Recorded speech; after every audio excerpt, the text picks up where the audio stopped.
So here we are at the Back Porch Antiques. It is October, and I absolutely love whatever season I'm in. If you've known me long at all, you know that when Christmas comes, I'm wearing red and a Santa beard. When Halloween is here as well, I love the season. Just today was burning some candles that smelled like pumpkin. My wife even got me some coffee creamer that is like pumpkin flavored. Don't think less of me. It's pretty good. But around this time of year, I love a good mystery, a kind of, we won't say ghost story, but a good mystery. And sometimes history has its own way of providing a history mystery. And that's exactly what happened to me this week, and I want to share it with you all. There was a piece, an antique, if you will, a piece of local history that dropped in my lap, came in the store here, and with it came a mystery. And I want to share that with you, but first I want to show you this specific piece that I'm talking about. So this is a sheriff's deputy's badge. It is a badge from estimated, that design would have been used in 1930s, 1940s, and maybe even into the 50s, back when there weren't a lot of deputies on the force with Greene County.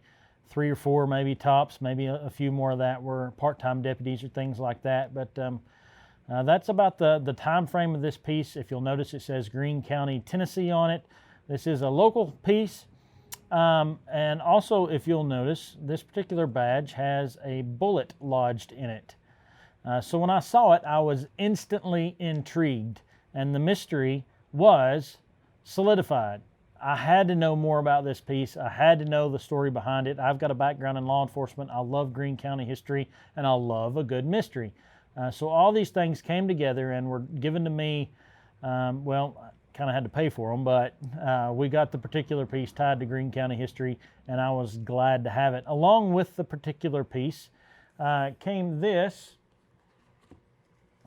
tag. And as you can see, it says Ed Poe 2 WS. I don't know who WS was, but I knew in the general vicinity of where some people with the last name Poe lived. I know Emily and Eddie Poe. And as it turns out, this particular Poe was the owner of this badge and is the grandfather of Eddie Poe. And they graciously, I contacted them, and to make a long story short, we made a deal on this particular piece, and it's going back to where it belongs. It's going back to the family that it came from. So back to the mystery. When I saw this, I reached out to some of my law enforcement friends, and I said, hey, have you heard of an on-duty shooting tied to a deputy by the name of Ed Poe? And some of them said, yeah, we've heard a story, and a couple others kind of got the story a little bit different. Here is one particular story that I had heard. I'll tell you some of the variations. As to which is true, I don't know specifically.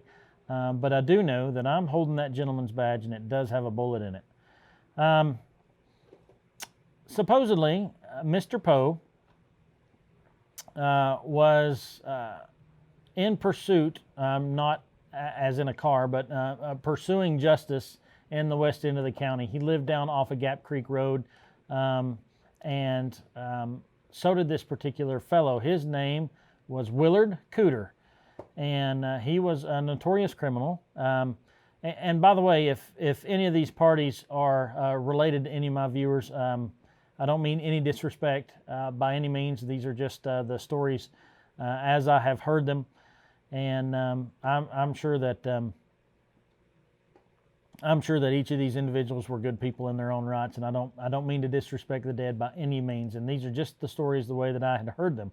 If it were on a national TV scene, you would hear some sort of disclaimer: names have been changed so that the innocent are protected.